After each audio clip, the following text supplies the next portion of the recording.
Hi everyone, I'm Michael Butterman, Music Director of the Boulder Philharmonic Orchestra.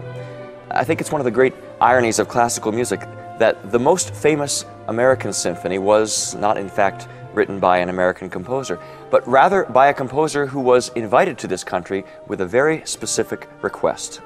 Help us figure out who we are musically as a people. Help us to identify the American sound.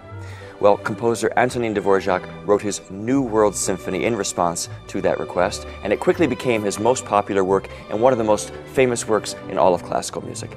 It also forms the basis of the next Boulder Philharmonic concert on February 19th called New World Celebrations.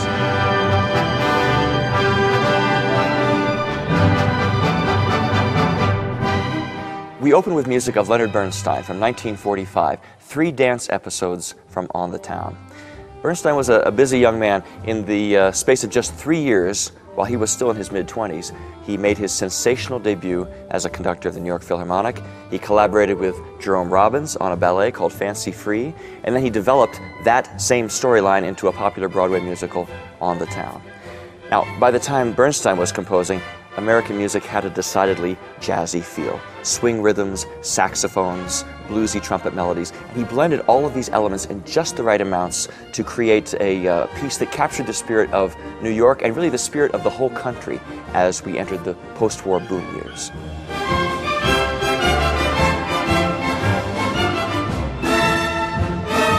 Just 2 years later, the great jazz icon Benny Goodman commissioned the Dean of American Composers, Aaron Copland, to write a concerto for him. Now, clarinetists owe a large debt to Goodman, who was responsible for inspiring a great many of the most important 20th century works for that instrument. Copland responded with a concerto that was tailor-made for the so-called King of Swing, with a large helping of Latin American jazz flavor in the second half.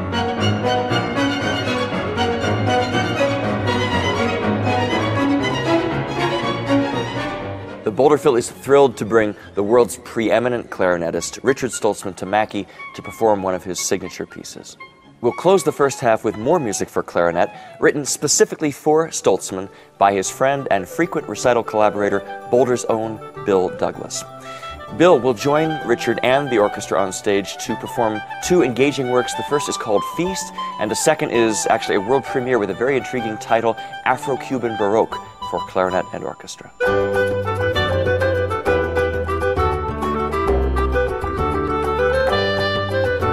And then after intermission, the original American Symphony.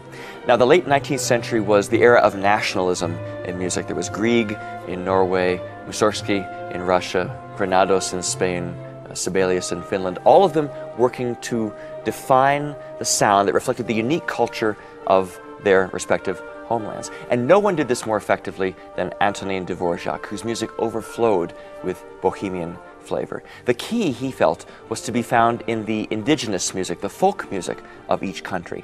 Look there, he believed, and you will find the soul of a nation.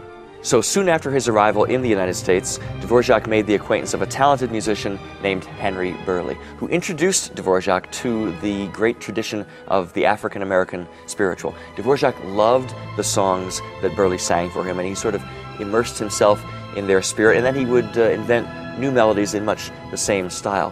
One of the most famous of these new tunes is heard in the plaintive English horn solo in the symphony's second movement.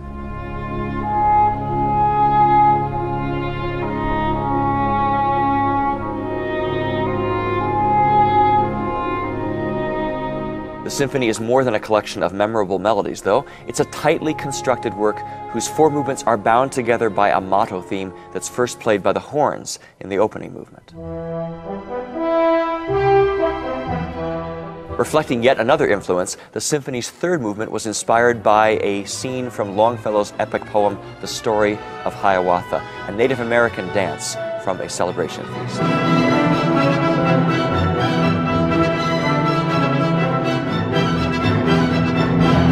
And then the symphony's finale opens with a neighbor tone motive with a Jaws-like sense of foreboding,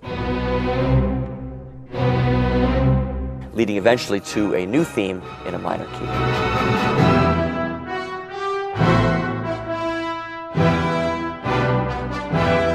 Toward the very end, Dvorak brings back themes from all four movements and ingeniously weaves them together, a musical reflection of the cultural melting pot that is America.